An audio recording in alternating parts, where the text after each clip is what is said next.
Ladies and gentlemen, we're breaking down my entire passive income report for the month of June going into July. We're talking about my six-figure dividend stock portfolio, excluding the capital gains, just those dividend income. We're talking about websites and YouTube income, along with my actual career, which has been abysmal since this pandemic has happened, and in the clarity of my transparency with this really uncomfortable personal information I'm sharing with you guys, I simply ask in return that you smash that like button into the ground, folks. But ladies and gentlemen, let's jump right into this. Drop it.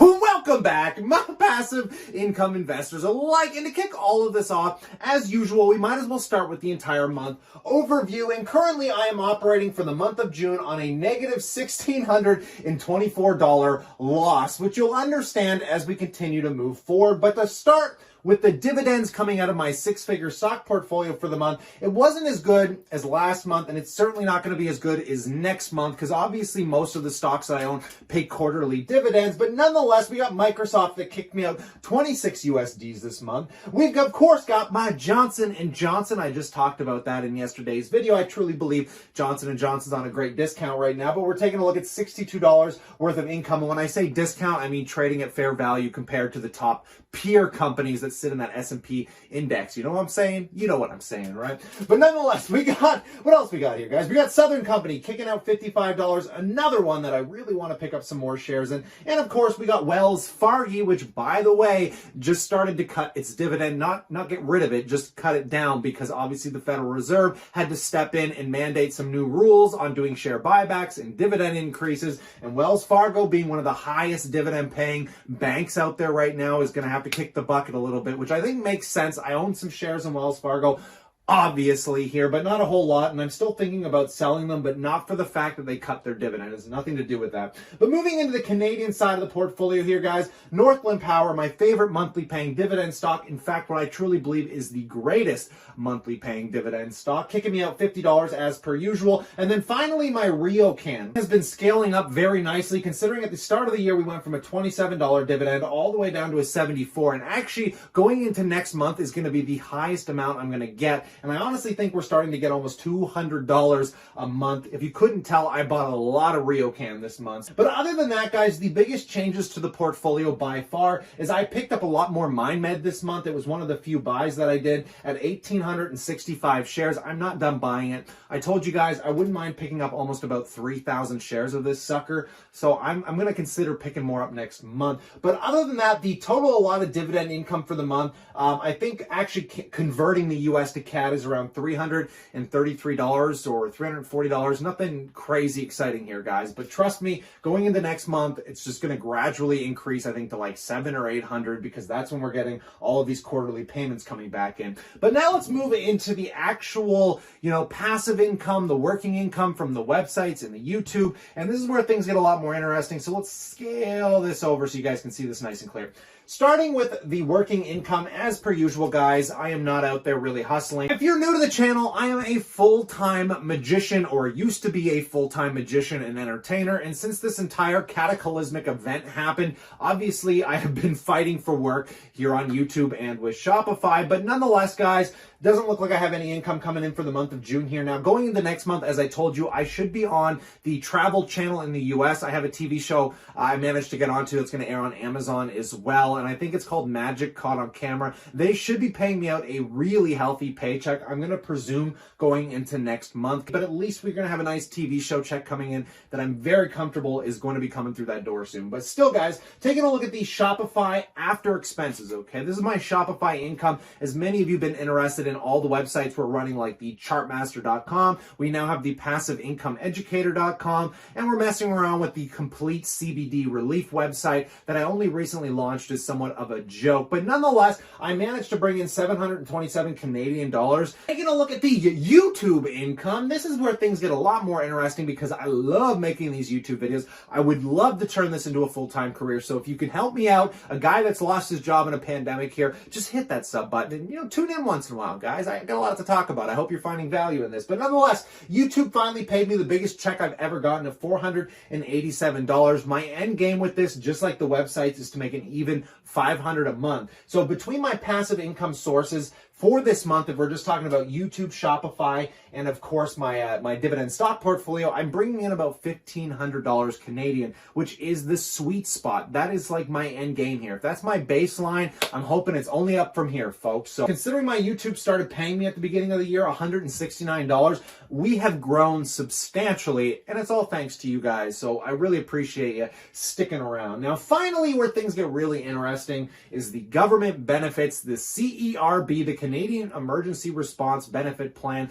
to help people like myself out that have completely lost their incomes in another very confusing month for me. How did I get $3,000? The government gave me an extra $1,000 on my tax return, and for now, I'm primarily just using this as an emergency fund in case the government asks for it back, because again, I'm playing in this gray area and I had no idea where that money was coming from. And going into next month, if that TV show does pay out, there's no reason I'm going to need to collect the CERB, so that'll be another month that I skip. But nonetheless, really crazy because this year, for the first year ever, I've gotten $7,665, including the government benefits and tax returns and whatever else they've been giving me, which is a stupid amount of money, if I'm being honest. And I've cracked some jokes as of recent that the government's essentially testing out universal basic income here because they just extended the CERB for like another 2 or 3 months. So I will be tapping into it periodically depending on how my income fluctuates. But, oh man, they make this so confusing. Either way, guys, taking a look, my YouTube has paid me out a total of $1,700 for the first 6 months of the year. And we got my Shopify paying me out about $4,459 for the year. That is not that bad considering I still live at home with my parents, which we might as well get into at this point,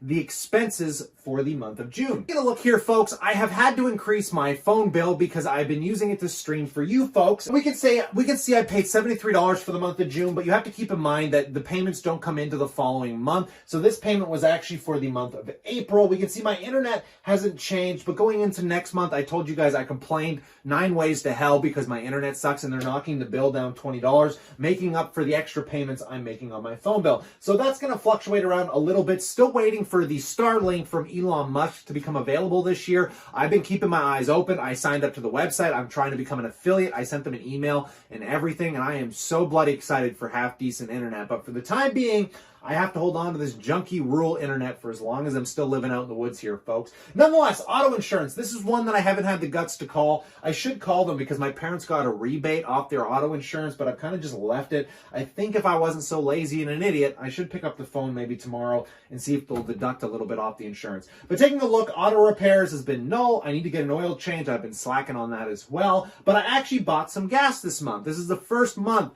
I've had to put gas in my tank. I think for the first time in the last decade of my life, I didn't have a gas bill or an auto repair bill. Now, websites. This is where things get a little bit more interesting, folks. Now, I paid a total of $322. Now, this is a combination of splitting the bills with my business partner, Matt Money, but keep in mind, this is not all of those expenses. I have other websites and domains that I personally own, like KyleLivingston.com, thehistoryofmagic.com, which I'm going to be remodifying very shortly, but I had to pay up another extra $120 for that as well this month. So my website expenses were a little bit high, and they're probably going to start leveling out going into next month because those are annual bills. I still have to pay the monthly for Shopify, but WordPress, GoDaddy, all that's annual. So this will drop down massively, probably going into July as well. So taking a look at my bank fees for the month, these primarily only come from my trades because my accounts don't really cost me anything, but every time I do a trade up here in Canada, I have to pay a $10 commission.